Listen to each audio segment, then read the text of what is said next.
Kicking off the list at number 10, medieval manicures. You can clip your toenails anywhere you want these days. An alarming amount of people do it on airplanes, apparently. Yuck. But how did we clip those little piggies back in the day? Before modern fingernail clippers were patented in 1875, we have to look to the ancient Romans and how they got rid of those hangnails. Biting them off, of course, that was the best way. That bad habit I'm sure half of you have, as well as me. That was the best way. Boink. Eating the nails, bad stuff. In 35 BC, biting nails was written as a way of dealing with nervousness. Even back then, anxiety it was a thing, of course. Ancient Greeks had a tool that looked a lot like toenail clippers, but it was actually used for pulling hairs. I'll get into that one a little bit later, it's a bit more intense. Medieval methods for cutting your nails were usually to use a small knife, so around the Babylonian age, the newly invented scissors would just do the trick as well. You just gotta have really good aim. They're big, rusty, giant, comedically big scissors almost. Sandpaper was also commonly used as well, and to that I say great idea. We still use that today. Number 9, hot pokers. Okay, I absolutely hate this so much. It makes me cringe, and it will probably do the same to you. No wonder people are actually afraid of going to the doctors. Their ancestors had good reason to be. It was pretty much comparable to going to a torture clinic. Yeah. Though I have to say there was some sense behind this one. If you were to receive an injury where the loss of blood could be fatal, cauterizing the wound was a good way to stop it. But it would definitely suck. They would heat up a hot poker and apply it directly to the wound without the luxury of any painkillers. Obviously, this would be extremely painful. Would I rather bleed out? Or have this done? I honestly don't know. However, it would probably result in infection if not treated properly, especially considering that they didn't wash their damn hands, as we found out in the previous video. But they wouldn't just use hot pokers for blood wounds, they would also use them to burn off hemorrhoids and STDs and, I don't know, hopes and dreams. It was a bad time. Number 8, clamshell hair removal. Whew, here we go. Nowadays you can laser off any unwanted hair. Waxing as well, sounds like an absolute nightmare, but compared to how it used to be done, it's still our best method today. Looking back to around 100,000 years ago, long before Gillette had their 9-blade razors with cooling gels and all that good shit, we had to use seashells. Literal seashells. And when I say seashells, I don't mean they would glide across the skin and, you know, Sweeney Todd themselves. No, they would use 2 shells and then put them together as tweezers and pluck the hairs out one by one. Seashells. Can you hear that? It's the sound of our ancestors plucking their eyebrows. They're still screaming. Sharpened clamshells were used later in the 19th century, and we realized if they're flat enough, we can swipe them off. So they were sharpening shells. Eventually they got to the gliding technique. Saves time, but still it was horrible. And if that sounds bad, 30,000 years ago, we used flint blades to shave. Yeah, just remember, when you nick yourself, it can always be better. Number 7, mouse skins. It honestly seems like we really can't get our eyebrows right. In the early 2000s, they were plucked within an inch of their life. Today we have brow pencils, waxing, soap brows, which I really don't understand. Back in Elizabethan times, they were plucked entirely off of the face to make foreheads look bigger. And now there's this trend. Eventually, bountiful eyebrows came back into fashion, and for those women who weren't blessed with such brows, resorted to mouse traps. That's right, in order to get that luscious furry frame above their eyes, they would catch mice, skin them, and apply them to their eyes. Yay! In the 17th and 18th century, more specifically, women of nobility were known for shaving off their eyebrows entirely and stick on the mouse skin. It was better if the mice had really dark fur because the popular look of the time was pale skin and black eyebrows. Gee, I wonder where Snow White came from. But even more hilariously, they would place their brows higher than normal so they walked around looking surprised all the time. Imagine one of them receiving the worst news possible while simultaneously looking like they just won the lottery. Also, the glue wasn't very good, so they would fall off at leisure. Your mom died. Oh no, like what the heck? Number 6, horsehair dental floss. Yeehaw! Okay, despite how annoying dentists can be sometimes, flossing is vital when it comes to mouth cleanliness. But using horses' hairs to do so, that just sounds counterproductive, no? Early human remains were studied and it showed these grooves in between their teeth. So they would sharpen these little sticks on both sides or use horsehair to get those hard to reach places. Even back then, way in ancient times. If it wasn't horsehair, it was thin, long twigs. Honestly, I'd rather use the twigs. At least that has like a scent of some sort. I don't know, like mint, minto green, something like that. Horse, back? No. It really wasn't until 1815 until a New Orleans dentist named Levi Spear started to use silk thread to floss in between the teeth instead of hair. Thank you, Levi. As fun as horsehair flossing sounds, I'm gonna stick to the spearmint. Spearmint. Levi Spear. Wait a minute. Number 5. Crocodile done the deed. Again, I'm saying this again. Who had the gall? Who had the damn audacity to look at a steaming pile of digested animal excrement and go, you know, that will work for insert problem here. Once again, I put the question, how the heck did we survive? But nevertheless, we are here once again to bring to you yet another animal poop cure-all, and this time it was for contraception. Yes, in ancient Egypt, women would use crocodile dung as a contraceptive. Yay! Now, crocodiles were worshipped and sacred to the ancient Egyptians, so that could be one reason why they thought it would help. They would mix it with sour milk,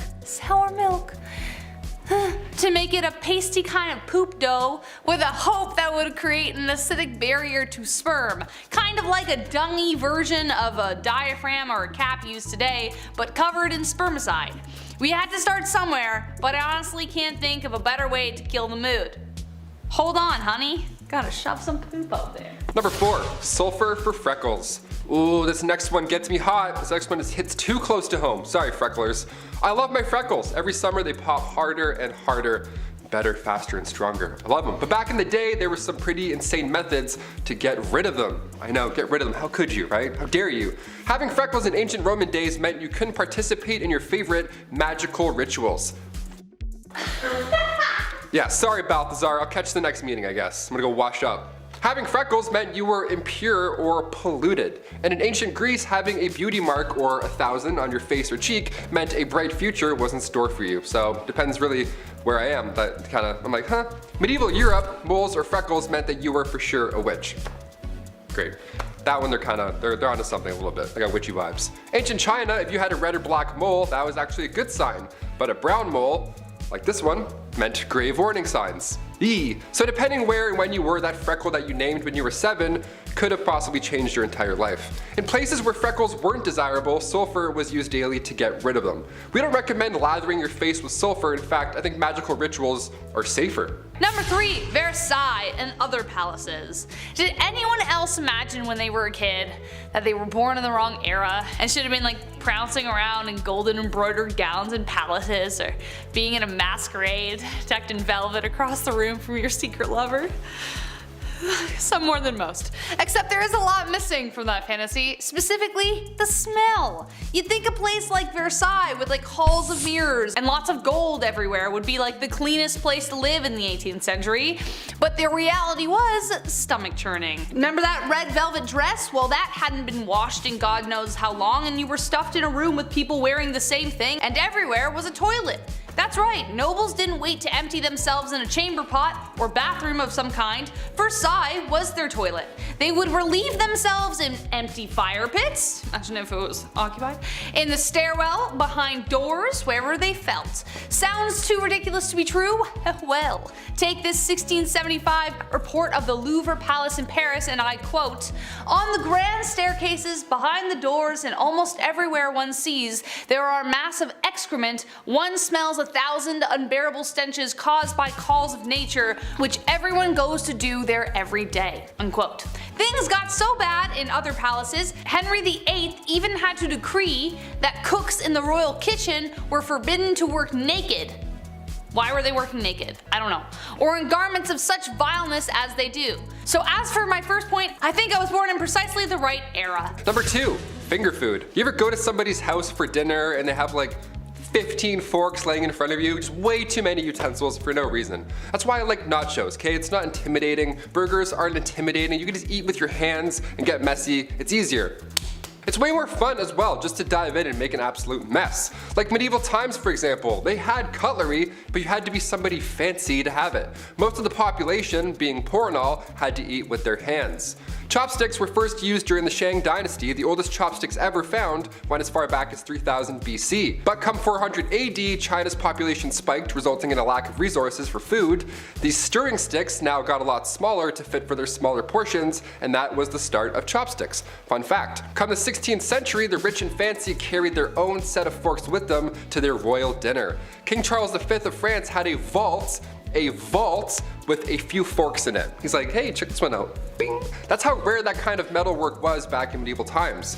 I bring plastic forks to work. Does that count for something? I have like 2 in my backpack, maybe 3. Number 1, and last but not least, a gong farmer. Adding to that fantasy I spoke about earlier, living in a castle with a glistening, sparkling moat. What moat could you want? Well, I'm sorry to say that moats often doubled as toilets. Very often when castles were built, the toilets would be built high up in the castle, hanging over the moat so that it would just drop right in there. But another way they would deal with their droppings was to build a toiletry over a cesspit, kind of like an outhouse, or kind of exactly like an outhouse. Except at one point the cesspit would fill up. Enter the hero of the hour. Today we have people with machines who do it. Somebody actually had to go in there and do it himself with their bare hands. Friends, remove your hats in honor of the gong farmer. Their job was to get on in there, shovel it out by hand, and ferry it to a spot where they could bury it. It was a dangerous job for a multitude of reasons, the top ones including the pits were often riddled with disease, and they were often quite deep. So as a result, they were paid very well for the time to sweeten the fact that no one would go near them, so they would be forever alone. But even then, lives were lost. One man by the name of Richard the Raker fell into one and drowned. What a way to go. Kicking off the list at number 10.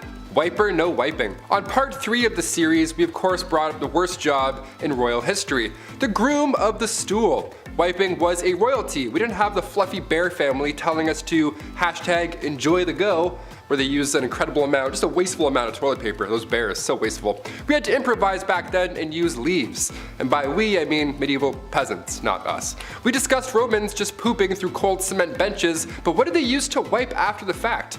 Well, that was the sponge on the stick method, which I'll be honest, that's my favorite of the ancient methods. Cause you know somebody had the perfect stick, right? Like one that was like, just the perfect angle to really get in there.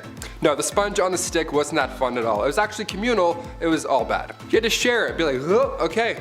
Here you go, sir. Early Americans used brick-lined pits, and that was their washrooms. This was around the time of the Declaration of Independence, and besides human waste, people would dump anything in these toilets. They found a window in one of these pits. A window. Some poor guy hit a window. Can you believe that? And as for wiping, are you ready? Dried corn on the cob, that's what they would use. Yeah man, next time you do that corn on the cob butter trick where you like spin it through the butter, all nice and smooth, keep that in mind. Number 9, just pull it. We've talked about brushing your teeth with urine, we've talked about using horsehair for dental floss, but can it get even more bizarre when it comes to oral cleanliness? Yes. We still do this method today. If a tooth is beyond repair or it's causing an infection in your jaw, yeah, just pull that sucker out. See ya. Sometimes it's the only option. Sometimes. Back in the day though, this was the best and only method. Sore tooth, maybe a cavity, something's not feeling right, maybe your gums are just hurting, maybe you bit down on a bone, no problem. Pull it. No matter what the case is, just yank it out. Dentists weren't a thing in the Middle Ages. Dr. Downer didn't politely remind you to floss more, you know what I'm saying? But they did have a barber, the fastest dentist in the game. Barbers were responsible for obviously cutting hair, but they too would pull teeth and they would bloodlet. This guy must have been in the weeds every single day. He was so busy. Yeah, just a little off the top, maybe a little bit of blood at this, a couple of molars too, classic 3-in-1 appointment, you're good, debit. If you walked into the barber shop and you were bald, he already knew what was up. He was like, all right, I'm gonna start warming up the arm here. And if you think that's weird, well, let's go a little bit more recent for this one. Number 8, doormat toothpaste. We've mentioned some horrible lipsticks and face powders, so we need to mention this disaster of a brand. Moving past the days where your barber pulls out the problem in the 1940s, we had toothpaste. Yes, we had it. This is good. In fact, we had the most powerful toothpaste ever to this day. It was called Doormat. Okay, yeah, so back in the 40s, people were brushing with radiation. Even on the actual tube, it says, radioactive ingredients increase the defense of teeth and gums. Okay. These cells are loaded with new life energy. The bacteria is hindered in their destroying effect, leaving behind a pleasant, mild, refreshing taste. Ah, yummy. Its radioactivity was low in comparison, but the fact that this existed once not too long ago is just wild to me. Good gums don't bleed, they actually glow. What would their slogan be today? Doramad, accelerate your breath. Number 7. Shards and sharts. Oh, you thought we were done with the bum history. Think again. This is a part 4, and honestly, I could do 4 more parts on wiping alone. It's a pretty big deal, it's nuts. We don't realize how lucky we are. During the pandemic, for example, one of the first things people stocked up on was toilet paper. It's worrisome to not have 6 rolls on standby. You start getting anxious, right?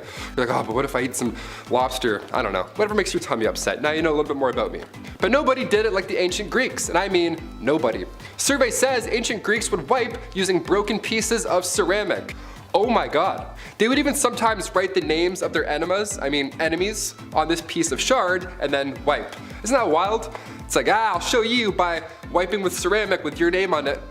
Gotcha.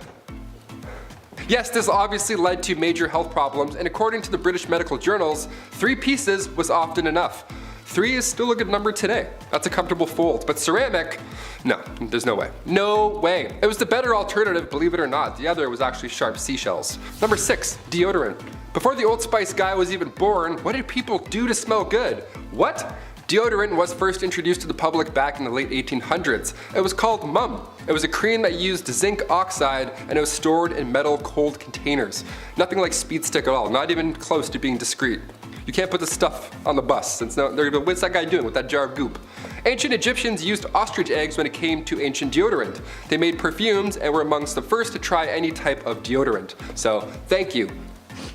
Thank you. Hence the ostrich egg factor. Mixing a little fat, tamarisk, tortoise shells, nuts, and then bam, you're ready for the day. Another method was a little more yummy than ostrich eggs and nuts. Egyptians would also use porridge balls. Flavored porridge rolled up and then safely secured in your little apple pitter fritters right there. Just don't wave at anybody or else you'll, there you go. Number 5. Shampoo. When my hair grew longer over the pandemic, I had a huge wake-up call. I had no idea what I was doing. I only used the guy's shampoo, you know, like the classic 4-in-1 shampoos. That wasn't working anymore. I needed some curl cream. I needed shampoo and conditioner, separate things. It takes time to figure out what works with your flow, but the ancient Romans, they didn't have Head and Shoulders. They would just dip their hair in cold water at a public bathhouse, also very public, and then rub and scrape oils away. Lime wire was also used to wash your hair back then, but that was horrible. It's just as useful as lime wire. Sometimes Europeans wouldn't even use water at all. They would just rub their head with bran before bed and then brush it out with a comb in the morning. Yeah, bran. I used dog shampoo once by accident. Honestly, guys, I'm not gonna lie. There's something they're not telling us. It was too nice. Number 4, aqua tofana. Not to be confused with aquafina, which is also pretty horrible. Aqua tofana was hot in the 17th century. This was a straight up poison that was marketed as a cosmetic. This was during the late 1600s and it was first used by 2 women, Francesca Lasarda and Teofania di Amato. They used this cosmetic, this makeup, so that when their husbands kissed them on the cheek, they would then be poisoned. It's named after its creator, a lady named Tofania, who was caught and executed for her crimes, but her recipe carried on through who we believe was her daughter, Julia Tofana. She took this deadly recipe all the way to Rome and then kept manufacturing it. Inside this cursed cosmetic was arsenic, lead, and perhaps belladonna. It was colorless, tasteless, and one of the deadliest. This cosmetic took over 600 lives. Brutal. Number 3, baldness. So what if you're going bald but you don't have a massive 16th century stupid wig? Then what do? Well, back in those days, if your hair started to thin out or you were losing patches, you would need a mix of chicken droppings. Yeah, chicken mixed with potassium. Okay. This ancient advice comes from a man named Peter Levens. He wrote this method down in 1654 as an alternative to lice-infected wigs. Both sound absolutely horrible. Honestly, I think I'd rather the lice-infected wig. At least then you can just take it off. Number 2, sailor's delight. Life on the sea was all but a sea breeze, and even today, you know how hard it is to take a shit on a boat? Whale watching's fun and games until your stomach decides it's had enough of the sea and wants to go home. While it's a rockin' and rollin' way of using the loo, how did sailors do it back in the day, before anything helpful? Was it easier being far away from the general public? Was it helpful that water was all around the place? Honestly, not really. That's when a tow rag comes into play. Yeah, anytime the word rag is used, you're not in for a good time. Near the head of the ship where the toilet was, this little indent or whatever the toilet, it wasn't a toilet, it was a hole. There was a single rope with a rag, and when it wasn't being used, or shared rather, the rag would be tossed over the side of the ship so it would just dangle in the water and wash away all day, which is fine I think. I'm not really sure. The sharing is caring thing I'm not on board for, pun intended. Do you fold, do you scrunch, or do you use barnacle rope? How do you do it, guys? Comment down below. Number 1, Q-tips. I love Q-tips a lot. I do 2 at the same time, and then I flip them, and then I do it again. Yeah, I get them twice. The first one for cleanliness, and the second one because it's for me, because I feel like it. Sue me. My eyes roll right back. It's the best. If COVID tests were done through your ear, I'd be getting tested twice a day just for fun. Q-tips, most of us know by now, weren't exactly made for cleaning your ears. As much as we only use them for that, Q-tips were invented in 1923 by a man named Leo Gergenzang after his wife stuck cotton balls to the end of a toothpick. Sounds a lot like she invented Q-tips, but sure, we'll roll with it. From 1923 to 1926, they were named Baby Gays, and then Q-tip Baby Gays, and then finally just Q-tips. Baby Ray's is like, too close. Sweet Baby Ray's is like way too close. Our sauce is not even close to that product. Back in those days, Q-tips were actually dipped in boric acid first before being shipped out. They were intended to sterilize wounds. After this, there was even Q soaps, Q oils, Q creams, Q cards, whatever, you name it. Anything that made you a QT. So what's this rumor that they're not supposed to be used in your ears? Like, sorry, what? What's that all about? Is that real?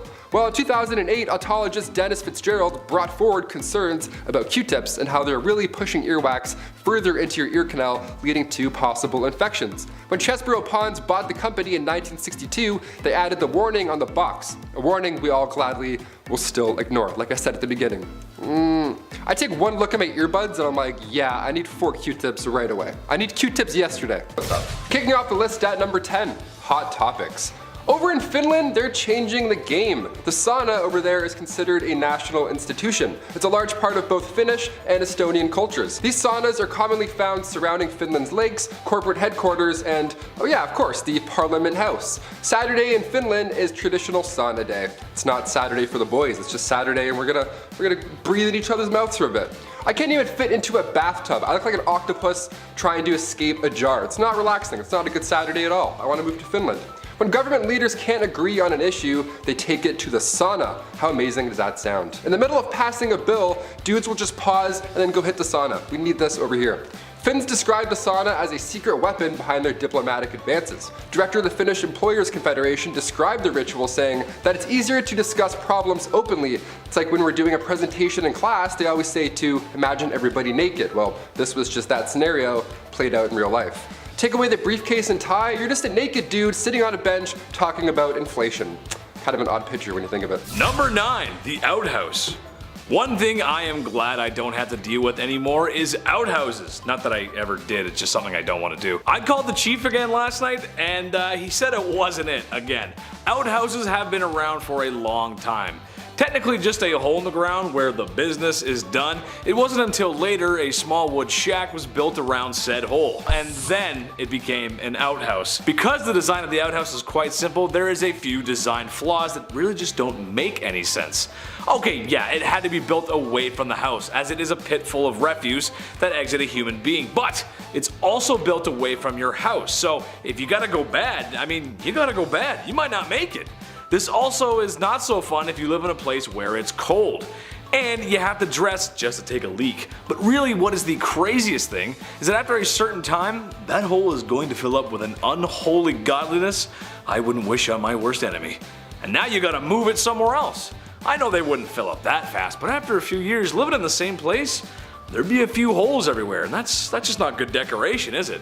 Not to mention, if you were living in the time of the expanding West, an unseen rattlesnake or scorpion could make the potty time your last. I'll just stay indoors, thanks. Number 8, there's not a Visine for that. Does anybody else sneeze when they look at the sun, or is that just me? Do I have issues? I have a handful of allergies and one of them apparently is a star. That's neat. My eyes are literally always dry. I think I forget to blink. I'm not really sure what's going on, but today there's a Visine, luckily, for everything. Eye drops are common, but written in the oldest book of medicine, the Evers Papyrus, chock full of ancient Egyptian medical recipes, it contained old optical treatment. Even in Egyptian artwork, you can find ancient cataract treatments. British archaeologist Austin Henry Layard found these clay tablets from ancient Babylonia around 625 BC, and treatment for dry eyes was a little different than today. Today all you have to do is and you're good. Back then, you had to get chemicals from plants and then mix them with prayers. Good game, good luck. One ancient tablet described the treatment of the time, saying, if a man's eyes are affected with dryness, he shall rub an onion and then drink a beer and then apply oil to his eyes. Just mix all that put it in your mouth, and then thou shalt disembowel a yellow frog, mixed in its gall and curd and applied to its eyes. I don't even know what the that means. Like, imagine getting that on a prescription. You're like, a yellow frog? What? Number 7. One night with Venus, 2 years with Mercury. It wasn't too long after humans discovered toe curling that, as much fun as that may be, there can be some unfortunate side effects. Knowing somebody in the biblical sense can transmit not so fun diseases, if you catch my drift. Like syphilis. Early stages being sores and uncomfortable rashes, late stages having much more serious side effects, like blindness, heart disease, and oh yeah, it can make you go crazy. So throughout history, and especially before there was antibiotics, how do you treat a disease so common amongst people participating in the devil's dance? Liquid mercury. Yep.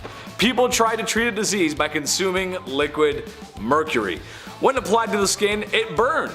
Therefore, if it hurts, it works. It was noted that syphilis would go away after mercury treatments, but this could have just been a stage of the bedroom rodeo disease, as its symptoms disappear right before things get bad. This is also assuming that people taking mercury aren't getting sick of mercury poisoning in the first place. This practice continued way longer than it should have, as it wasn't until discoveries made in the 1900s that a better option for treating the brothel-related illness.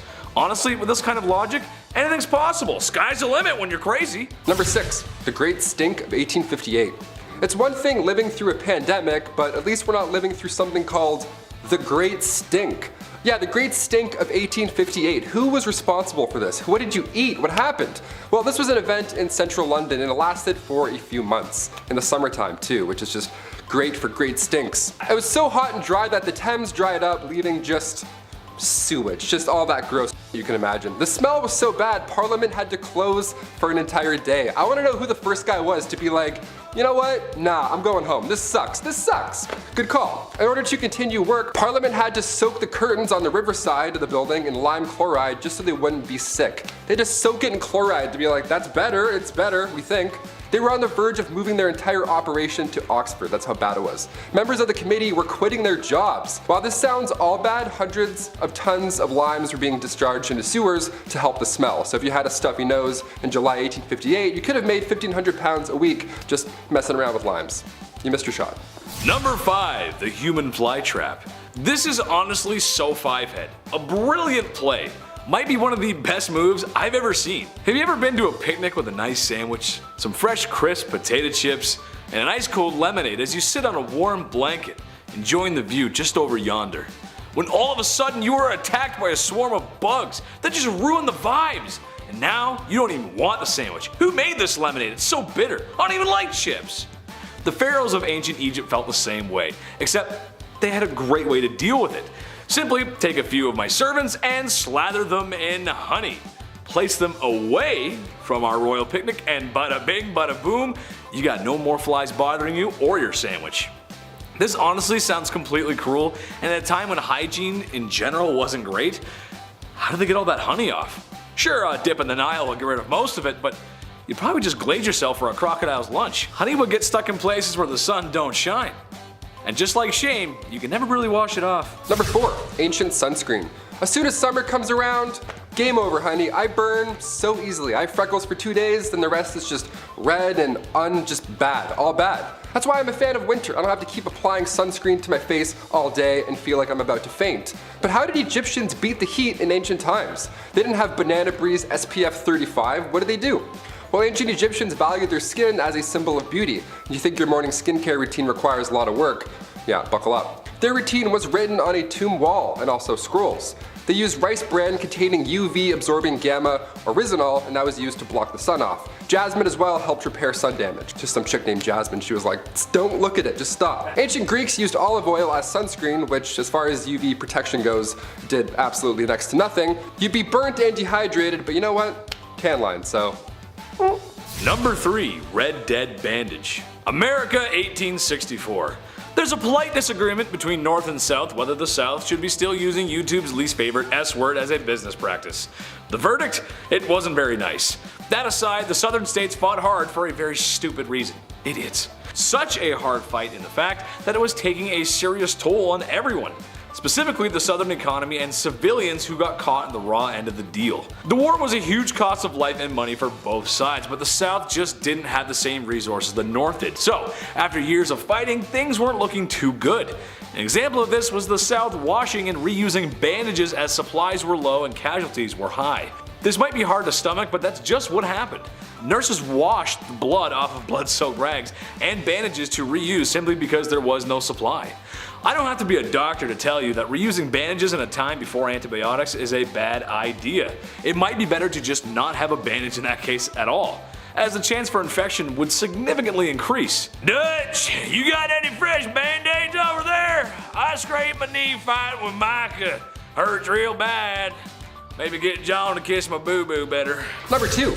Ancient socks. Somebody got me socks as a gift over the holidays, and let me tell you, still the best thing you can get. Socks and lip balm, you can do anything you want. Game over. Socks in ancient Greece were not the right and left neon green athletic socks that you have today. No, not even close. Socks came around in the 8th century BC, made fresh from, you guessed it, animal hairs. Yeah, it was gross. This actually led to Romans tying animal skins around their feet and then tying them up. Cut to the 2nd century AD in ancient Rome, the sock game got real. Romans began using fabrics instead of animal skins, and it was softer, lighter, and all that jazz. And then later on in the 5th century, socks were worn only by the most holy. Socks were associated with the church, they were considered a symbol of purity. Yeah, you heard it. Socks would go all the way up to your leg, a little different than the New Balance ones we have now that just go up to your ankle that, fall off when you're halfway to work and then make you really upset. I have one right now, I'm gonna go figure it out. Number 1. Heavy stomach. We as humans need food and water to live. Water honestly being number 1. I mean, I could eat a little bit more, but water's more important. But it is what it is sometimes. People in the past had no choice but to build water pipes out of lead. Sure, maybe it wasn't common knowledge that the lead was toxic, but a lot of people did know. So that's why all the cities that sparked up during the Industrial Revolution were built with such. Lead as a material did make sense as it was cheap and easy to use, so that simply outweighed the health risk of lead poisoning. Lead was a common material in other products as well. But when your drinking water is supposed to be fresh, maybe it's time to spend a little more so we don't end up, spending a lot more on healthcare for lead poisoning. After years of being underground, the pipes corrode and leak toxins into the water stream. It's why in older cities, a lot of time and money is spent today replacing old pipe infrastructure. To me, it's a classic case of, let somebody else deal with it, I'm sure it's fine. Well, I'm off to go work in a completely safe asbestos factory. I'm sure there's nothing wrong or bad in there. Kicking off the list at number 10, pig toilets. Yeah, we'll start off with a nasty one. Look, we're on the part 6 now. We're talking about some ancient hygiene practices. It's gonna get gross, it just has to at this point. I've talked about Roman toilets, horsehair dental floss, so now we gotta dive into some yucky stuff. Pig toilets began around 200 BC in China, and these pig toilets were actually pretty common. You would just go to the washroom over top of a pig pen. It's pretty straightforward. It's pretty awful, but also it's all they had. It's pretty awful, but I would say it's worse for the pigs. Definitely worse for the pigs. The pigs would eat the waste because it was mixed into their food. They couldn't tell the difference. Ugh, horrible. This was one of the few options to manage waste, especially in areas where plumbing wasn't possible. I talked about pigs going to court in a recent Bumblebee video. If I was a pig, I would be pressing charges left, right, and center after this. That's so disgusting. We're at number 10, and I want to puke. Nice, buckle up. Number 9, water closets. This one sounds fun. A closet full of water. What a blast, pun intended. Back in the 1800s, all over Europe, our modern day version of the bathroom came to life. Thankfully, I'm very glad this happened. If it didn't happen, it'd be a little bit different nowadays. It takes 2 things to have a water closet. A home big enough for a room purely devoted to waste, which is amazing. And of course, running water, that definitely helps. Sir John Harington, godson to Queen Elizabeth I, was determined to invent what we now know as the basic toilet. Back in 1596, he created this idea, and people actually made fun of this guy for spending so much time working on a useless device. Yeah. The more we know. Cut to 200 years later, another inventor by the name of Alexander Cummings reworked the water closet, added an S-trap, the little valve between the top and the bottom parts of the bowl, and now we're on the right track. Then a couple years later, in 1777, Samuel Prosser applied for a plunger closet patent and got it. A year later after that, Joseph Bramah enters the toilet game, adds a valve on the bottom, an old school ball cock. So we're getting there, slowly over time. Different inventors are bringing their new ideas in, all so that we can go and take a shit. Brodmann was a sailor at the time, so his water closet was often used on ships of that era. Today we have toilets that flush automatically. Once you get up or move around, the sensors think you're done, and then they blast away. If you stand and wipe, good game. This thing's gonna be making noise all day long. Number 8, Bald face. In another video on things too woke for this era, I talked about how it was once cool to have no hair on your face at all. I can't grow any facial hair, so this reaches out to me. This is good. I like this. I like punching in on this fact. Well, Queen Elizabeth I was the first to bring this idea into Western culture. She influenced women to completely pluck their eyebrows, and on top of that, they would also shave their hairline back as far as they could, so their faces would be as large and as big and bright as possible. Just right there, like the big moon. It was common for women to soak bandages in a mix of ammonia, vinegar, walnut oil, all to hopefully suppress the hair growth on their forehead. Facial hair was removed, but body hair, that was left untouched. The Catholic Church also influenced the look. Growing your hair out was a feminine display until you went out in public and had long hair. Then it was immodest. Because, of course. Number 7, loincloths. Okay, I have to adjust the jeans for this one. Going back to ancient Roman and ancient Egyptian times, the loincloth was used by all. Neat. Either that or you would just be naked. So, if you're a nudist, great. Hit the thumbs up if you're a nudist. I don't know why I said that. We're gonna keep going. I found this neat step-by-step on the internet how to make your own loincloth. And it's a bit more complicated than throwing on sweatshorts and calling it a day. We don't have a lot of archaeological evidence today because these linens barely made it through a decade, let alone all this time. But ancient Romans would use leather also to make underwear, which is, just imagining that, I'm like, it's hot. Hot goat skin wrapped around your waist in the sun. We love it. We still use leather today when it comes to undergarments, but we'll save that talk for another time. Number 6, breast bags. There's a neat term, breast bags. Let's bring that one back, see if it sticks. Now, contrary to what I just explained over at point number 7, women, more often than not, didn't wear undergarments in the Middle Ages. Up here, at least. But in 2008, at Austria's Langborn Castle, something that resembled a modern-day bra was discovered. It's believed that only higher-ups, ladies of nobility rather, were the only ones who had the privilege to wear these breast bags, or breast cups. I say breast bags, sounds a little funnier. We have bags of milk in Canada, so I'm connecting the, I gotta connect the jokes. I can't say much personally, but this does not look supportive enough at all. It's like a pirate flag, it's like ripped apart, this is nothing. If you have back problems, I don't think these breast bags are gonna help you. If you're ever catching up on some 13th century readings, well, now you have an image when you see the word breast bag. This eye patch that they called support. Number 5, cesspools. Ooh, gross transition. If you're gonna make a massive castle, you need to know where to build certain rooms. Like say over a cesspool, for an example, that might be important. Just plug your nose. Cesspools were often placed under floors, which makes sense because you poop and then gravity and everything goes down. But you need to make sure that those floors are supportive enough. Because in 1183, the Emperor of the Holy Roman Empire had a dinner in the Palace of Erfurt, but the floor in the main hall broke open, resulting in a bunch of dinner guests falling through the floor, with a few of them even drowning in that cesspool. What a horrible way to go. Then again, in 1326 England, Richard the Raker had just sat down for dinner, guy hasn't even started his meal yet, and then again, the floor broke and he fell through and drowned. I'd say chamber pots were safer, definitely, but when it comes to waste, honestly, just out of sight, out of mind. Just get that away from me. Literally, pun intended. Number 4, towels. I'm pretty picky when it comes to towels. I always have to have way too many just ready to go at all times. In case I want a bath, in case I want to have 2 baths in a row, you never know. Today we have nicer towels at hotels than anything, honestly. We all know somebody with a Bahia Principe resort towel in their closet, and you're like, really? Really, you thief? Okay, I'm telling.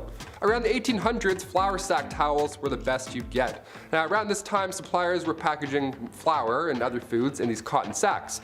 This saved big time on barrels, and eventually they were cut into tea towels. Now, come the Great Depression, resources were of course limited, so these flour sacks were used now for multiple reasons. Clothing, toys, quilts, pillowcases, diapers, and of course, towels. Wouldn't feel too good on your back, not at all. Number 3, same clothes, new day. King James, and no, I don't mean LeBron, I mean King James VI of Scotland this time around. We'll talk about him another time. He had a pretty sweet idea when it came to changing clothes. You don't. Simple as that. What a dream, right? The amount of times I change my shirt every day for literally no reason, it's such a waste of time. It's like black, gray, black. Yeah, that's it. It's a waste of time. King James would wear the same clothes for months at a time, even wearing the same hat for 24 hours straight.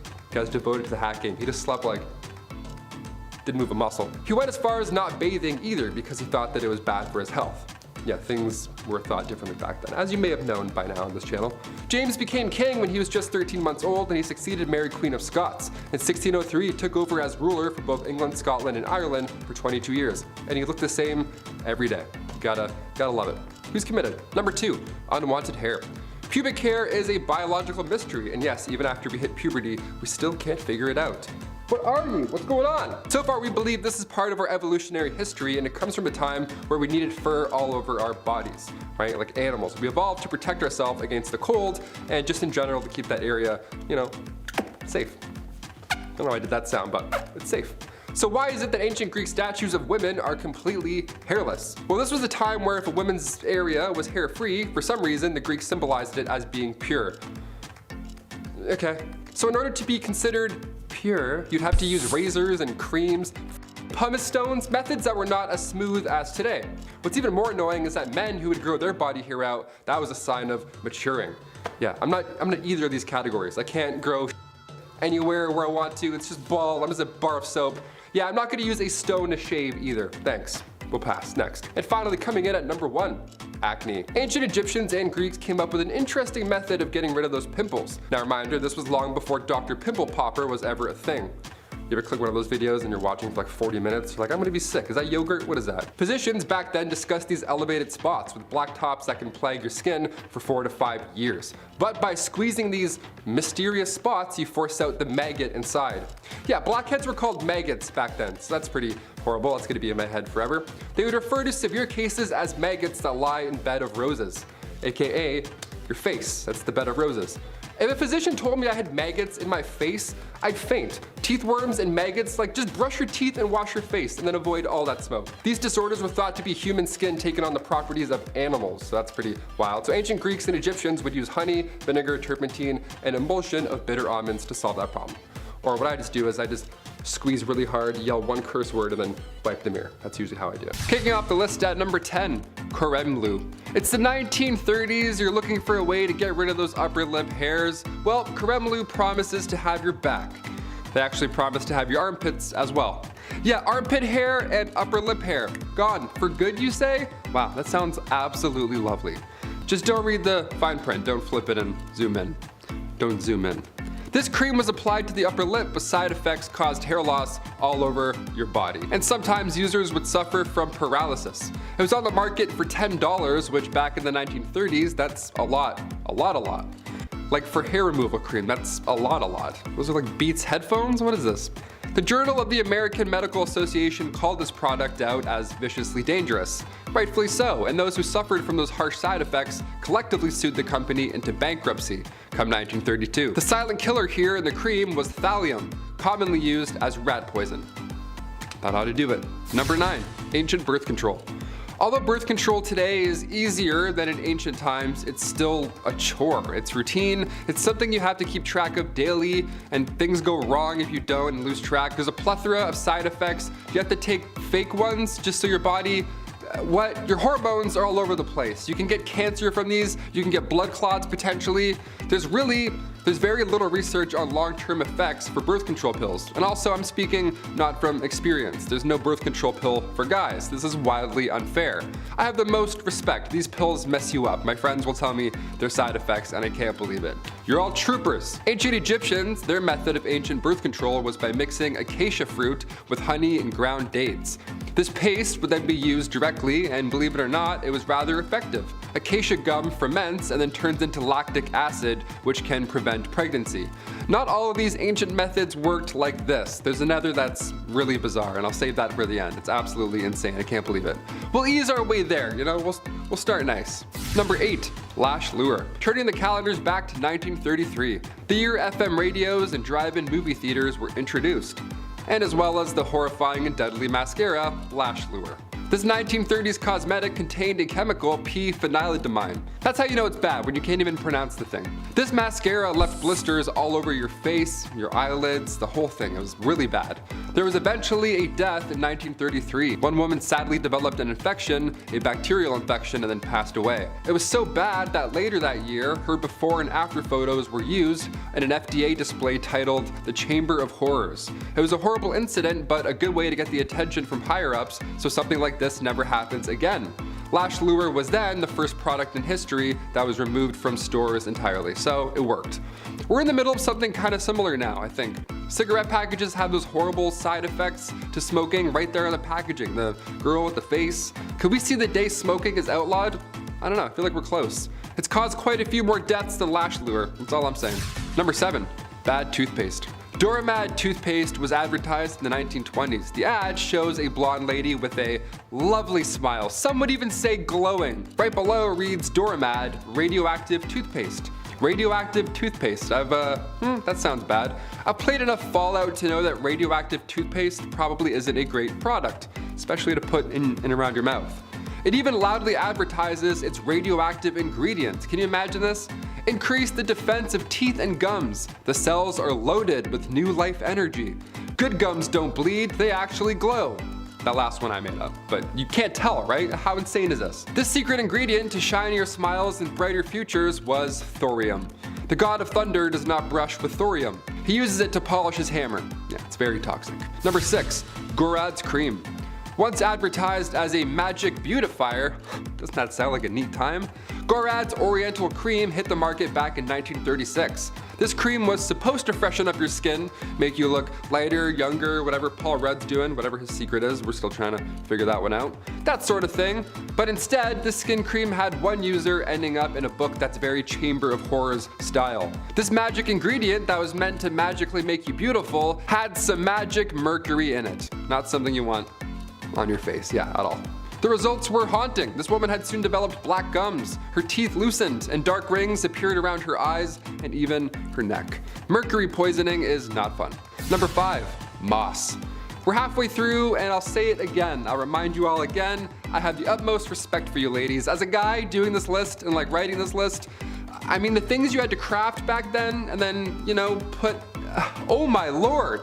For example, going back to the 10th century, this was a time long before Tampax was ever even a thing. Women were forced to get creative when it came to personal hygiene. They had to just figure it out themselves and literally collect grass or moss, sheepskin lined with cotton. It was mostly moss all the time. You all are absolute troopers. If it wasn't moss, other solutions were small pieces of wood with lint wrapped around it. Number 4, Q-tips. If you haven't heard, Q-tips are not for your ears. Yeah, I thought this was a rumor. Turns out we're all lawbreakers. I use 2 at the same time if I'm in a rush. No, flip them. I'm a vigilante when it comes to Q-tips. Q-tips were invented in 1923 by Leo Gertzensang, right after his wife stuck cotton balls to the end of a toothpick. Kinda sounds like his wife invented Q-tips, but okay, we'll roll with it. From 1923 to 1926, they were named Baby Gays, and then Q-tip Baby Gays, and then finally just Q-tips. It's like a Sweet Baby Ray's, that barbecue sauce. Oh, so good. If they just called it Sweet Ray's, maybe they get rid of the baby, I don't know. You have to try and work it out. I don't know what the bit is, but I'm like, hey, that's a great sauce, and I just thought of that sauce. Baby Ray's, Baby Gays. Back in those days, Q-tips were dipped in boric acid, and they were intended to sterilize wounds. Yeah, and we're just out here like, my eyes roll back every time. I get way too deep. I get too deeper. I'm like, oh, it's gone. Huh, there it is. Magic. I'm a magician. After this, there were even Q soaps, Q oils, Q creams. It's like Apple, like iPad, iPhone, the other stuff. So what's this rumor that they're not supposed to be in your ears? What's that about? Well, in 2008, Dennis Fitzgerald brought forward concerns about Q-tips and how they're really pushing earwax into your ear canal, leading to possible infections more than anything. When Cheeseboro Ponds bought the company back in 1962, they added a warning on the box. A warning that we and I gladly still ignore. Just talking about this, I'm like, oh, I'm gonna go clean my stuff out. I have Q-tips in my bag, literally, I'm always prepared. Always strapped. Number 3, hair removal trick. In the late 19th century, something called thallium actate started to sweep the nation. It was a hair removal method which even today is the talk of the town. Laser off that peach fuzz for good. Zero. Gone. Thallium was used back in the day, but originally thallium was prescribed for those who suffered with ringworm. But even so, thallium didn't do anything per se about the ringworm, it just caused the patient's hair to fall off. So the ringworm was then easier to find. I'd prefer a haircut if you ask me, but sure, thallium does the trick as well. Eventually, thallium was sold as a cream, a toxic cream. It should never touch your skin at all, and it's a face cream. Are you kidding? This thing was once rat poison as well, and now we're rubbing it around like it's Bath & Body Works Noel cream. It's my favorite cream, the green one. Oh God, gone in 2 days. This was outlawed, thankfully, in the 30s, but it had to get bad pretty first. Number 2, Aqua Tofana. Going back to the 1600s for this one. Also, if you're a murderino, you'll enjoy this bit of dark history.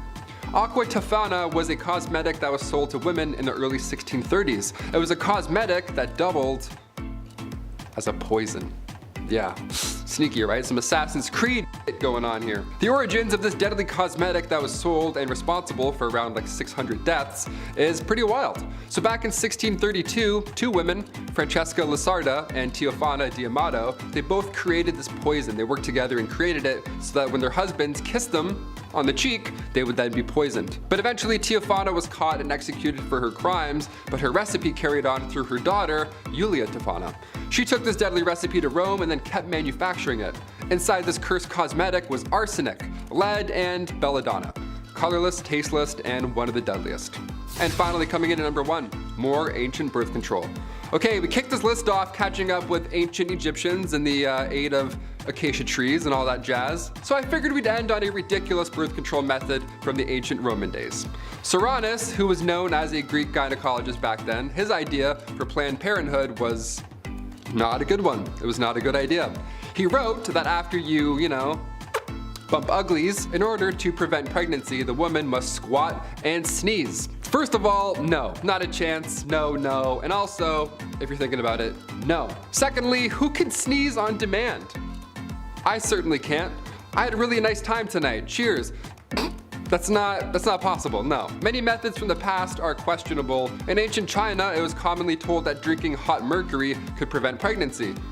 Yeah, leave mercury away from your body, that will literally kill you. Ancient Greeks would drink blacksmith water because they too thought the exposure to lead could prevent getting pregnant. This idea came back around World War I as well. Women were working in factories and actually trying to get exposed to lead. That was the whole idea. Bad. These are pretty dark, so I'll leave you on this one. In the Dark Ages, European women wore amulets made of weasel testicles to magically ward off pregnancies. Poor weasels. Black magic is the worst, isn't it? Number 10, the switchblade comb. A leather jackets, smacking jukeboxes, and a switchblade knife. Nobody was cooler than the fawns on happy days. Well, maybe your uncle. Everybody has a cool uncle. But something I just think is silly, or something a lot of men probably use today, or at least the super cool guys who have no idea what or who the fawns is, the switchblade comb. Basically, it's the same thing as a switchblade, but instead of a small blade, you got something to comb your hair with. Because when you're a man, you have to look fresh and tough at the same time. Trust me, ladies, it's how we operate. Gotta look tough, gotta look mean. And kick the jukebox, ayy. Number 9, the ball jacuzzi. I don't know about you guys, but there is nothing better than a nice hot tub. I'd like to say I spend a lot of time in hot tubs with cute girls. However, due to my financial situation, most of the hot tubbing that I've done has been at public pools where I shared a hot tub with older Italian and Greek men who I swear were still wearing sweaters. But that was just their hair. Speaking of hair and saggy skin, meet the Teskuzzi, a tiny hot tub for the piscadille and poo matzo balls. Hey, I understand, your undercarriage has to stay clean, and honestly, I would love one. Chris and I were talking about we want one. We might even share one, who knows? Number 8, the all-in-one. Alright man, this one goes out to us, the manly men, the dads, the sons, the brothers. The men who work all day and night and still have time for their family. I appreciate you and I see you, brother. Want to know why we have so much time, ladies? Well, that's because we've cut back on time in the shower with a very 5-head invention. We call it body wash, or face wash, or shampoo, because we use it for everything. 3-in-1, yes, that's right. If we buy a body wash product, that means it will be used all over our bodies. No time for L'Oreal Pantene or that purple shampoo with the kangaroo. We speedrun shower so we can get back into doing the things that you ladies love. Like not putting the toilet seat down. Number 7, king of the porcelain throne. Kings, I hear you. Life can be busy and the shower speedrun is not the only product that we've invented. Here's another shout out to all my kings who take extra time while sitting upon the porcelain throne.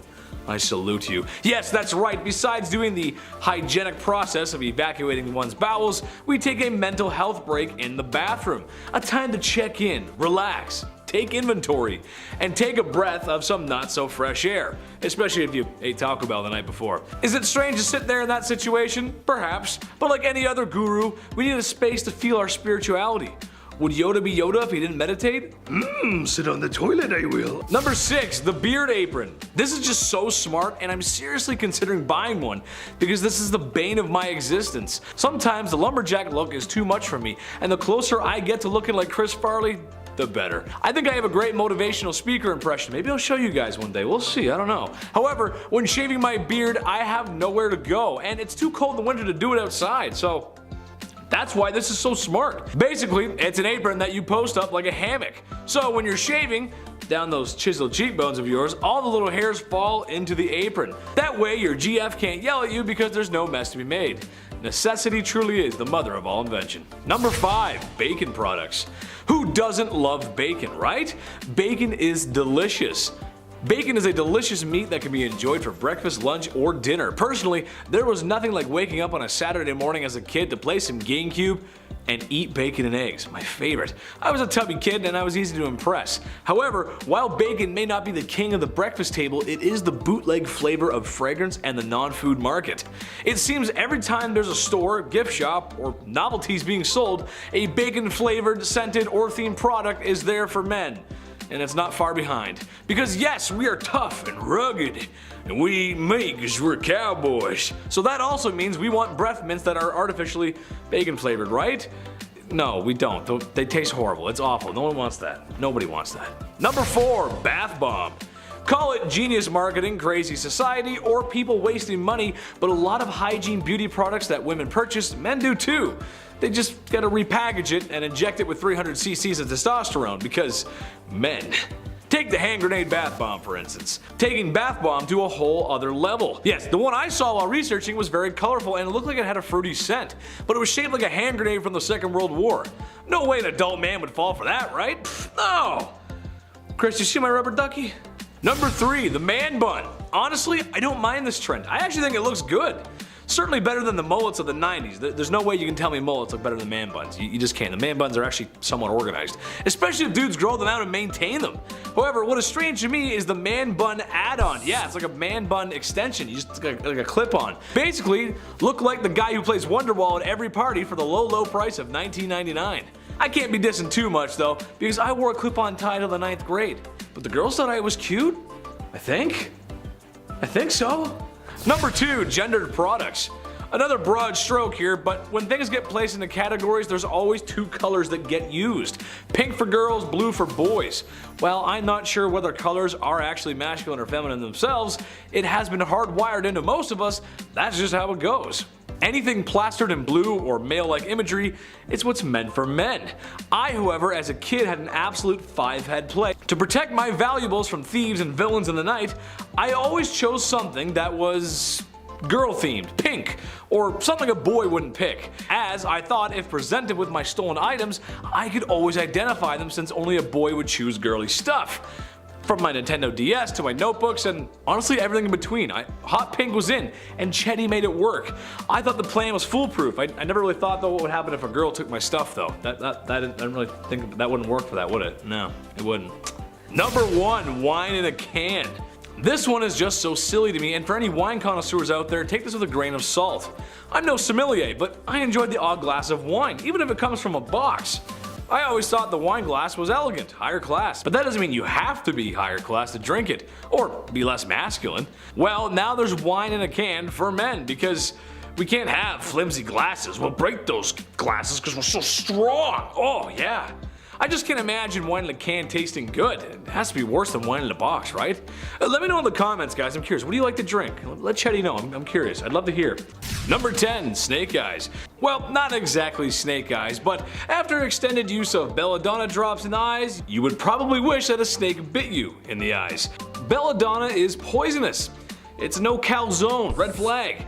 But yet it was still used by Egyptian royalty. Basically, the drops of poison would dilate your pupils, and that would be considered to be beautiful. For some reason, I guess, okay. Extended use of the drops had terrible side effects for the user, blindness being one of them. You gotta remember, folks in this time have no social security, and the best doctors can do for you is tell you to go take a bath in crocodile dung. and to pray to the gods for more, I guess. Sure, okay. So to avoid that tragedy, go for the natural look and avoid the eye drops. You'll thank me later. Number 9, more eye stuff.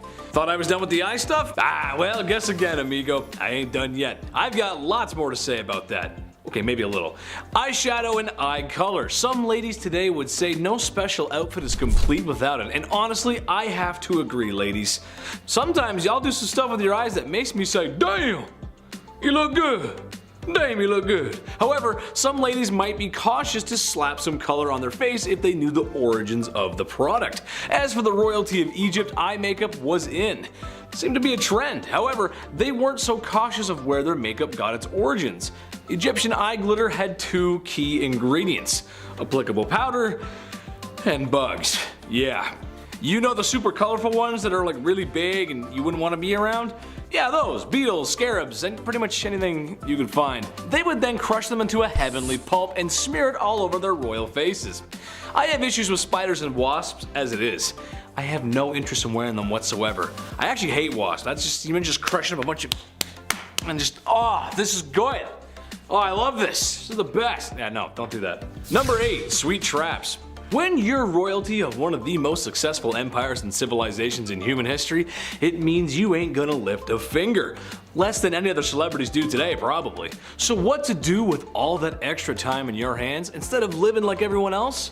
Well, how about a picnic? That sounds nice, actually. Sounds great, right? Except when we bring out all of our favorite treats, the flies and bugs bother us, and we can't look beautiful if we're covered in bugs head to toe. How did the Egyptians fix this, you ask? Well, it's simple. Don't let the bugs bite you in the first place. Basically, you get one of your forced volunteers, maybe a couple actually, and you slather the poor devils in honey, till they look like your favorite pastry from Tim Hortons. Place said glazed serving away from the picnic, and now you can enjoy it in sunshine and peace. The screaming of being eaten alive by bugs might dampen the mood, so just wear earplugs, it's fine. You stay over there and just get eaten, it's fine. No problem. No problem. Number 7, unhooded Sith. Circumcision is important in a lot of cultures of yesterday and today.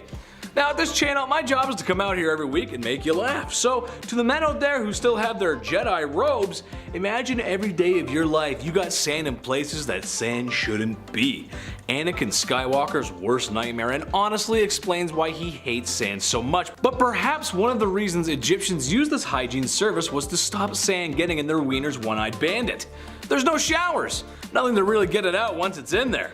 That's no good. I guess you could take a dip in the Nile River, but there's too many crocodiles in there, and who has the time to jump in the Nile River when they're busy being forced to build large structures that will stand the test of time? So you better line up, fellas, or be cursed to feel like Anakin Skywalker for the rest of your life. The prequel one too, not the cool animated one, the one that whines a lot. That one. You don't want to be that one. Number 6, nice dentist. Turns out not all Egyptian dentistry is completely awful. It turns out they may have come up with the first toothbrush. Other civilizations had examples of one too, so it's hard to tell exactly, but the Egyptians had one. But one thing they did have over everyone else were Tic Tacs, or breath mints actually. Honestly, this makes a lot of sense. Imagine it was Valentine's Day, you just walked past a large pyramid. There's sand in places on your body where sand just shouldn't be. When you notice the smell of your breath, and it's something awful. But not to worry, because you purchased breath mints from the market. Yes, that's right. Now smooching with your Egyptian sweetheart can go on without a hitch. The mints were made from nice smelling herbs and mints, sometimes roasted over a fire to form little candies. An ancient Egyptian solution to an ancient Egyptian problem. Kinda like that one actually, kinda nice. Could put a mint in, it's kinda nice. Number 5. Oh, I didn't have any corn. Austin Powers reference for you. You know the character I'm talking about, I can't say it. Here's a hygiene product that just makes me question life. The very fabric of our existence. Whether it was the Big Bang or the almighty creator, there's just no way this was ever meant to happen. It doesn't make any sense. One day, somebody was walking along the Nile River and was unfortunate enough to step in crocodile droppings. Now, most people would say gross and move on. Oh, no, not the people of ancient Egypt. They felt the stinky, squishy unholiness on their feet and said, yes, we must bathe in this. And they did. They took the forbidden mud bath, the brown tsunami, the cesspit of no hope. You can call it whatever you want, really. It's horrible either way you look at it. Supposedly, it was meant to keep you young and beautiful. My only question would be, at what point did they realize poo baths were a mistake? Was it when they were smelling it and it was bad? Or was it when it accidentally got in your mouth or something like that, and you're just like, oh, what got that out of my mouth? That's the Scottish Egyptian, in case you were wondering. Number 4, waste removal. This one is kind of a broad stroke, but hear me out. There's no plumbing, no waste removal, and people kind of just go wherever they want. A lot of that unhygienic waste is kind of just laying about. However, the people of Egypt also had the advantage of the Nile River, which means they use that bad boy for everything. Transport, irrigation, a water source, and of course, a bathroom. Which, in case you didn't know, your source of water and irrigation should be two separate, they shouldn't go together, that's not good. This is a good explanation for the plagues of Egypt, besides the sin, bad sinners, no sinning. As years of that kind of negligent waste management are liable to make any pharaoh sick. Don't mix your water with the poo, don't do that, that's bad, don't do that. Number 3, sunscreen. This should come as no secret to anyone out there, but with my rosy cheeks and fair complexion, I would not do very well in the suns of ancient Egypt. Honestly, I don't know how Luke Skywalker lived on Tatooine with those twin suns. Without a little copper tone action, you know what I'm saying? The Egyptians had an answer to that problem, however. Not the whole living on Tatooine part, that just kinda sucks no matter what. Blue milk is weird. They had a makeshift sunscreen using rice bran extracts and a few other ingredients that were meant to help protect against the sun's rays. How effective was it really? Not sure, cause the only stuff I'm willing to test out is the real stuff. And if I get burnt, then I start peeling. And then somebody has to rub aloe vera all over me. Be right back, I'm gonna get some sun. Number 2, cursed craft dinner. You've got no plumbing in your palace, and it's time for dinner. So how does an Egyptian royal make his favorite pot of KD without water? I mean, if college kids can do it in their dorm room, surely they can master the art of post-secondary cuisine. Well, for some unlucky folks, it means taking a pot and walking down to that old Nile River. Almost like people rely on water or something, and take a big scoop of water and bring it back.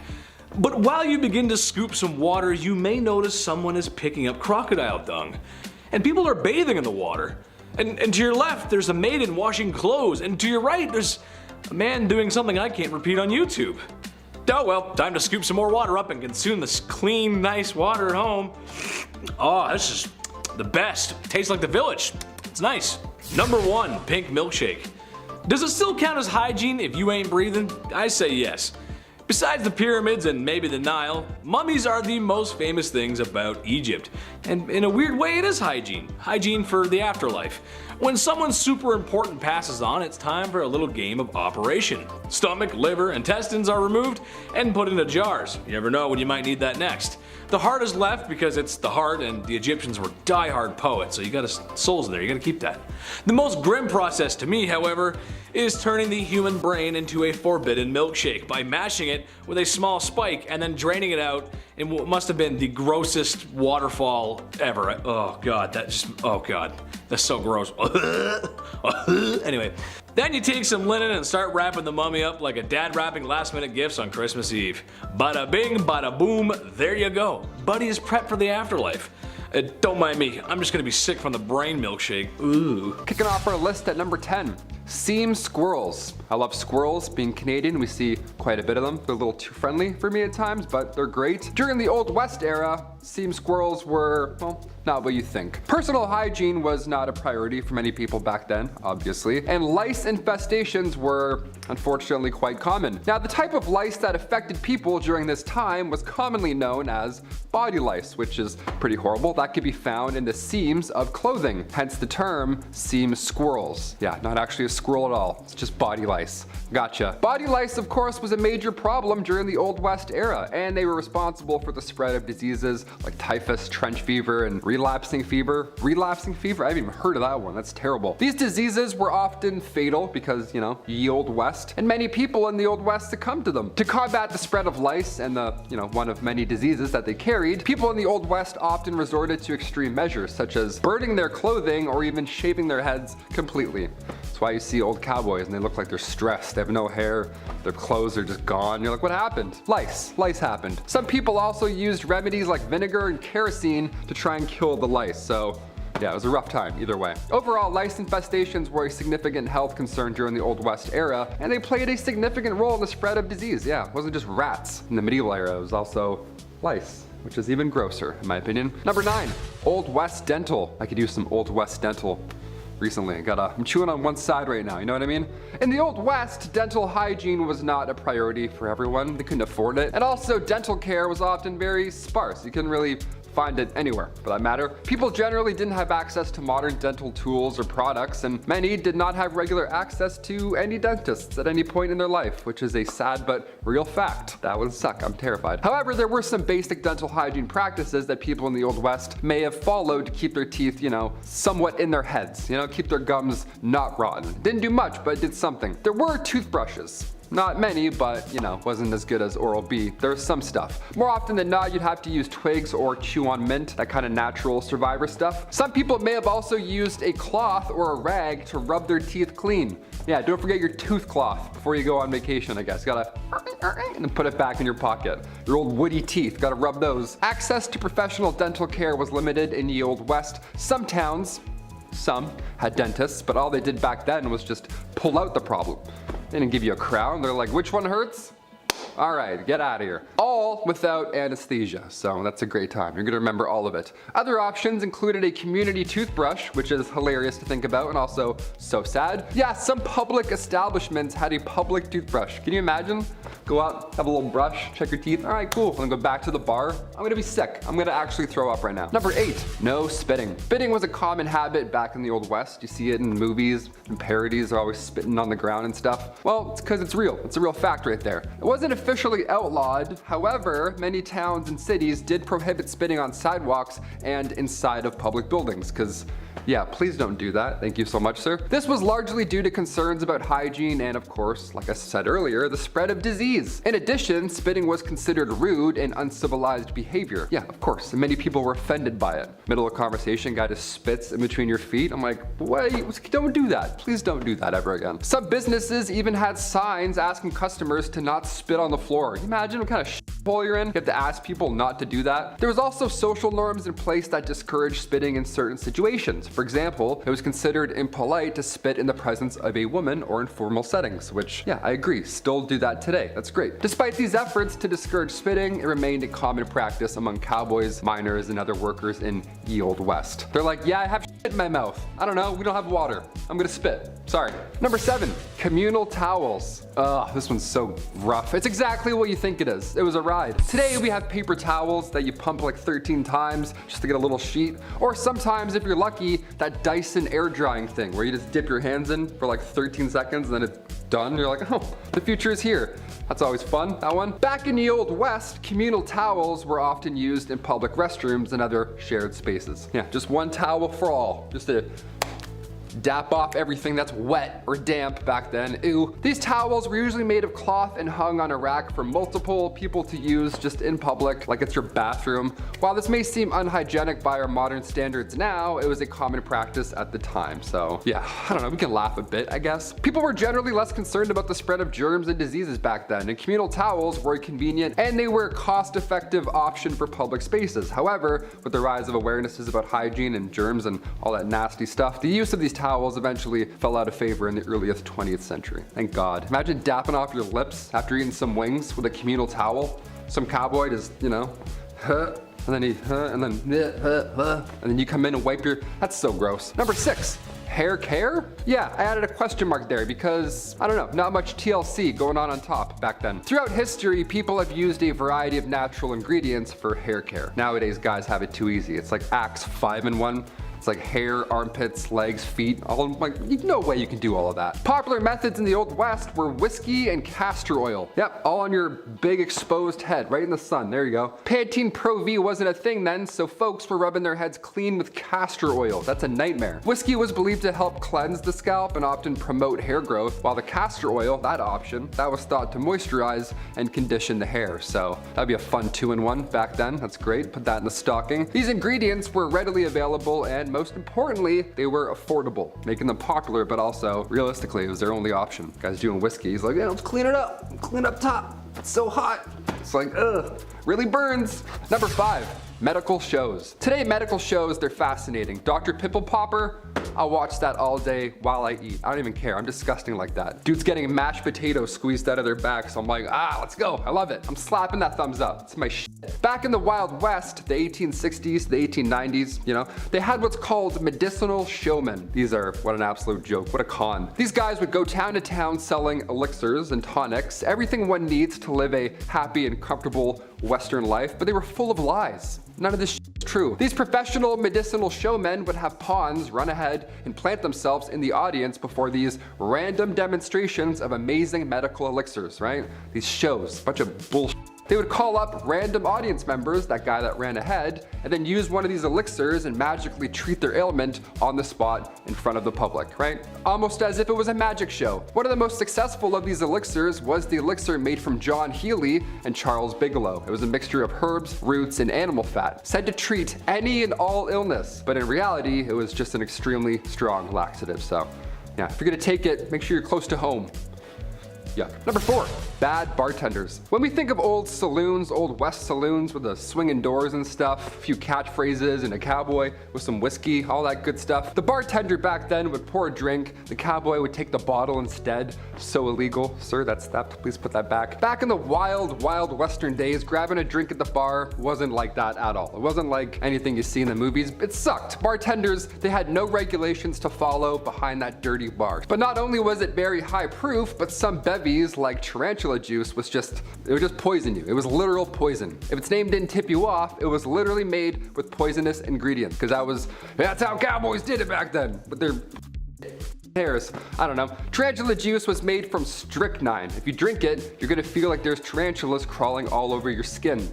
That was their pitch back then. They're like, happy hour, come get tarantula juice. I'm like, awesome, thank you so much. How do I not tip? Which button do I press to not give you money, you freak? Number 3, grow it out. In the Old West era of the United States, men often grew their hair long as a practical choice rather than a cool fashion statement. You know what I mean? All those bandits with their long hair, they had to. Living in the rugged and often isolated terrain of the West, men had to perform many physically demanding tasks like hunting, ranching, mining, pouring whiskey drinks and tarantula juice. Long hair would help protect their scalp and neck from the sun and wind and all that good stuff. But it's important to note that haircuts were not always easily accessible back then. And many men back then could not afford them or did not have access to a barber. It's like, I can't cut it. It's like, where? We don't have anything. We don't have dental. What do we do? As a result, growing their hair long became a practical and functional choice for many men back in the Old West rather than, style. They were going for looks back then. They weren't doing man buns, doing the cowboy thing. They're like, no, I have bugs. I don't want you to see my bugs. I'm gonna grow it, thanks. Number 2,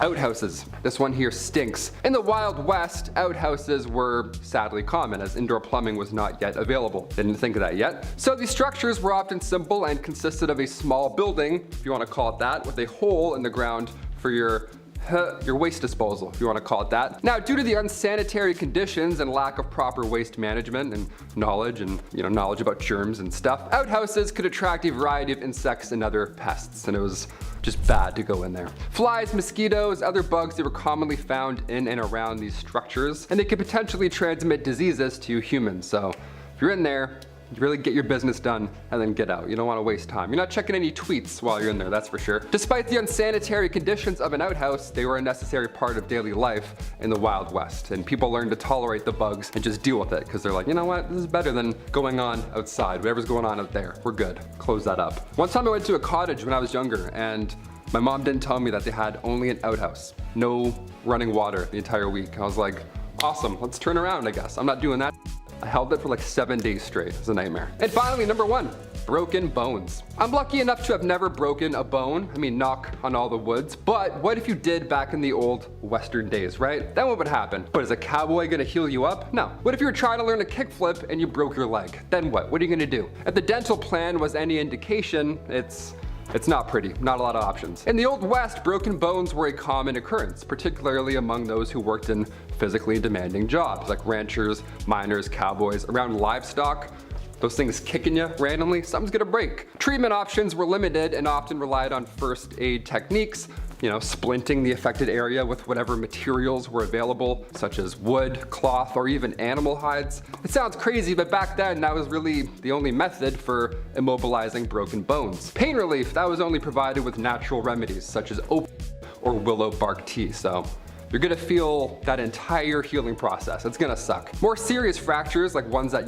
go through the skin, those require the attention of a doctor or a surgeon. However, those medical professionals back then were not always available in the remote areas of the Wild West. No helicopter's gonna come in and grab you and then take you out. No, you're basically fucked more often than not. Number 10 is a rocky time because toilet paper didn't migrate its way over to Europe until the 16th century. Before, it was all sponge sticks and rocks, baby, and stones were actually a pretty common bathroom solution for the average Greek, who used rounded pieces alongside ceramics known as pissoi, which translated to pebbles. They kept a pile of these pebbles in their lavatories in some cute little Bed Bath & Beyond brand wicker baskets for whenever it was time to freshen up. And similar to how we have the phrase toilet paper doesn't grow on trees, they also had the saying to encourage a little frugality in the bathroom. 3 stones are enough to wipe. But my favorite fun fact is some of these pissoi sometimes originated as ostraka, the pieces of broken ceramic on which the Greeks of old inscribed the names of enemies. The ostraka were used to vote Big Brother style for some pain in the well-you-know-what to be thrown out of town, hence ostracized. Check out the Bumblebee video Top 10 Historical Laws That Defy Logic to learn all about this strange law and phenomena, and maybe subscribe to our Hive while you're at it to stay up to date on all our video releases. This creative recycling of ostraka as pissoi allowed you to quite literally wipe your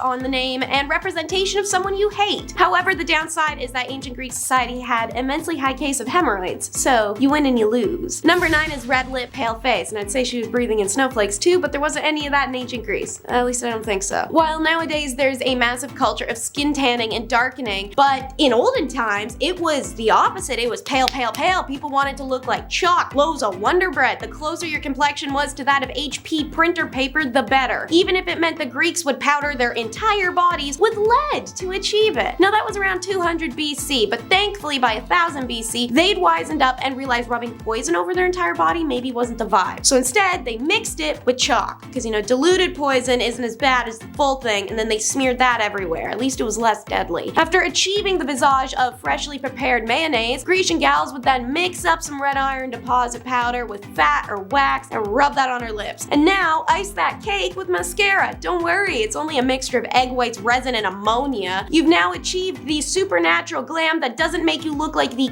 puppet from Saw at all. Number 8 is scrape it off. The ancient Greeks looked at bathing as aesthetic purposes first, actual hygiene second. Bathing wasn't to clean away dirt per se, rather to beautify the body. The Greeks did invent soap down the line, but prior to the advent of public baths in 600 BC, they started off using blocks of clay, sand, pumice, and ash that they'd rub away with olive oil after applying. The same oil that they'd then scrape off. This was done with a strigil. But that's okay. After 600 BC, you can always have a nice refreshing bath, right? Think again. Contrary to popular perception, not every city or village in ancient world had a public bath. Or even if it did, they weren't always open to everyone. Even when they were in fashion, if you were from a lower class, the best you could expect would be scrubbing yourself with old impure olive oil that multiple people have already applied, scraped off, and returned to the same barrel for all poor people public use jug. If you were extra lucky, there would be a wash bowl, but then you'd be expected to share it, or even the water, with someone else. Speaking of, number 7 is sweat sails. So unlike the poor, who scraped oil off into a container and reused it over and over until it eventually became sludge, or the rich, who could use oil once and then just toss it out, athletes of Greece would scrape their oils off into special little containers. It's the same with their actual sweat to be sold. Sweat could easily be collected with a strigil, the same as oils, and it would carry the dead skin cells and grime with it. This was called goilos, and the servants or athletes themselves would be expected to harvest it for people of Greece to do all sorts of weird things with it. These scrapings would then be sold as medicine, beauty products, perfume, you name it. People would rub the sweat of athletes on their skin, believing it to calm aches and pains, which it probably didn't do particularly well. If nothing else though, the Greek people, after rubbing some sweat and dirt on their skin, got to smell like an Olympian and enjoy some of the youthful vigor of the young men it came off of. At the same time, gyms themselves would cash in on their users' bodily fluids and would often scrape their walls and floors for extra good, then invite companies to bid on the bottles of sweat. So the next time you're at the gym and you get off that machine and you leave that fresh layer of you-do where your back used to be, wipe that crap off before someone harvests it and sells it like a freak. Number 6 is mystery creams. I only call them that because it's a mystery why they'd ever want to use these products as creams. I want to know who woke up one day and slapped some crocodile crap on their face. How did they figure out that this was a skincare thing? Someone had to be the first. I like to think that person fell in it, woke up the next day looking radiant, but whatever. Yeah, so crocodile dung was a big part of Grecian life because so were the animals, but it was far from being a nuisance. Vain folks saw this as an opportunity and the croc dung became part of many recipes for effective skincare treatment. This is face masks, contraceptive, hair masks, feet soaks. Hell, one recommendation for treating scars or crow's eyes around the eyes was by applying a little crocodile dung as eyeshadow. To quote a Greek medical document, levigate the dung of the land crocodile with water and anoint. If they have the means and the monies, people might even also have a whole dung bath in order to feel rejuvenated. I feel like that last one might have been a bit much, and considering the story of the ancient Greek philosopher Heraclitus, I am not far off in that opinion. Afflicted by swollen skin, he decided the best course of action would be some dung therapy. He buried himself in warm dung and mud in order to treat his condition. However, he stayed in the pile too long and ended up overheating and dying. Number 5 is some hair-raising standards. As you can probably guess from looking at the statues and other works of art they left behind, the ancient Greeks weren't a big fan of bodily hair. For them, the ideal body, especially for women, was smooth like a dolphin all over. Naturally, in a time before Gillette razors and shea butter shave cream, 'twas not that simple. Since they didn't have modern waxing solutions or even razors, despite making the strigil, which if they had sharpened even a little, could have been made for the perfect razor/hedge trimmer. So the simplest way of achieving the beauty ideal was to simply pluck out individual hairs one by one. A painful, not to mention time-consuming process for your legs alone. Imagine trying to do that around back when mirrors haven't been invented yet. Fancy a swifter solution? Well, how about burning all your body hair off? Also the custom in ancient Greece. Best part of that, a lot like today, is if you don't keep up with the societal expectation of shaving, you'd receive a lot of disapproval and discomfort from others. But unlike today, as stated, it was a lot harder for them to shave, so the fact that expectation was there is insane. This is all about the power balance of the sexes, however, as respectable women's ritualistic deletion of her natural state attests to the male supremacy over his objectified wife. While he has his manhood intact, she must deplete her womanhood and thus alter her innate form so as to uphold the classical ideal. Somehow that didn't apply to eyebrows though. No.